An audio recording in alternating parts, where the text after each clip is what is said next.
आपल्याला कल्पना आहे की अनेक उड्डाणपुलाची कामं या ठिकाणी आता सुरू आहेत, जी अंतिम टप्प्यात आहेत.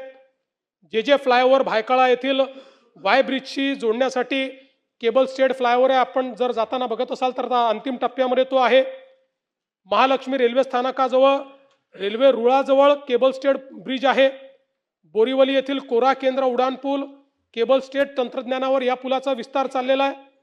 अंधेरीतील जेवीपीडी जंक्शन जुहू सर्कल उड्डाणपूल, मालाडमधील मडबेट आणि अंधेरीतील वर्सोवा यांना जोडणारा मड वर्सोवा केबल स्टेड पूल, ज्याच्यामुळे खूप मोठी फेरी ही त्या ठिकाणी वाचणार आहे, वेळही वाचणार आहे आणि ट्रॅफिकही मोठ्या प्रमाणात कमी होणार आहे.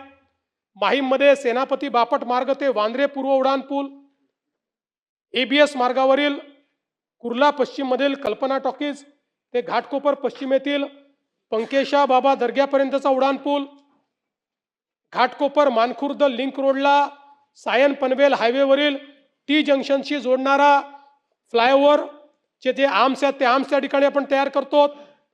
पश्चिम द्रुतगती मार्गावरील रेल्वे उड्डाणपुलाचं रुंदीकरण चाललेलं आहे.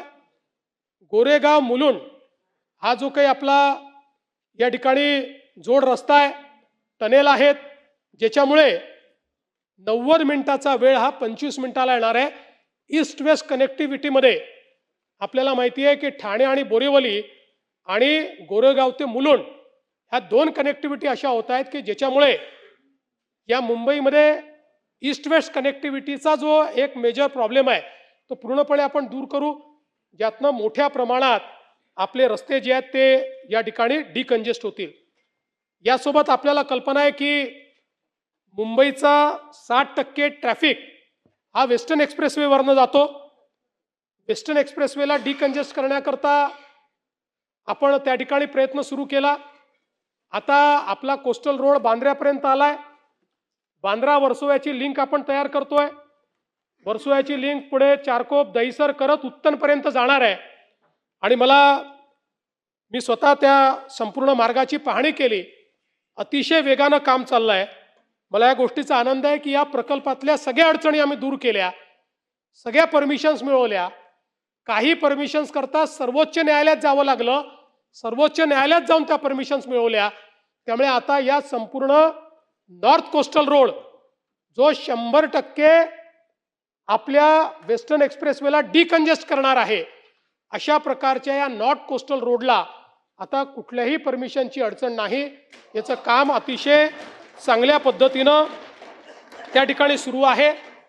आणि आता तर ज्यावेळेस मी व्हिजिट केली ते माझ्या लक्षात आलं की उत्तनला आपण किंवा आपण भाईंदरला ज्यावेळेस हा जोडणार आहोत त्यावेळेस भाईंदरला आपण सुभाषचंद्र बोस मैदानापाशी तो जोडतो, पण तिकडनं आपला जो उत्तन विरार सी लिंक होईल तिथे जाण्याकरता पुन्हा आपल्याला अडचणी आहेत. आणि म्हणून आपण त्या क्षणी निर्णय घेतला की चारकोपचं जे त्या ठिकाणी सागरसाहेब मरीना एन्क्लोव आहे त्याच्या पाठीमागे आपण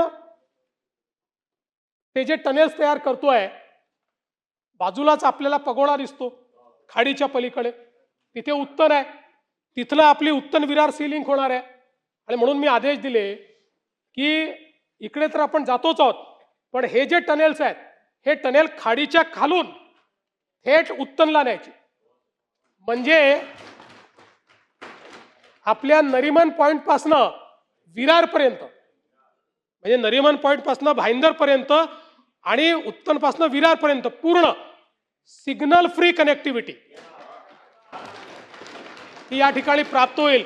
उद्या जेव्हा आपण कोरेला नवीन एअरपोर्ट तयार करू, आपण दक्षिण मुंबईतनं विरारच्या नवीन एअरपोर्टला देखील 50 मिनिटात पोहोचू शकू.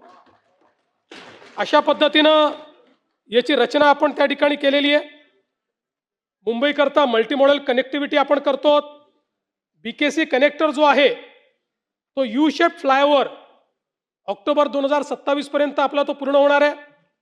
यामुळे अटल सेतूकडे जाणाऱ्या वाहनांसाठी सुलभता येईल आणि सायनकडनं येणाऱ्या आणि मुंबईकडे जाणाऱ्या जे काही वाहनं आहेत यांनाही स्वतंत्र रॅम्प्स आपण देतो आहोत, ज्याच्यामुळे मला असं वाटतं की हे कंजेशन जे आहे हे मोठ्या प्रमाणात आपण त्या ठिकाणी कमी करू शकू.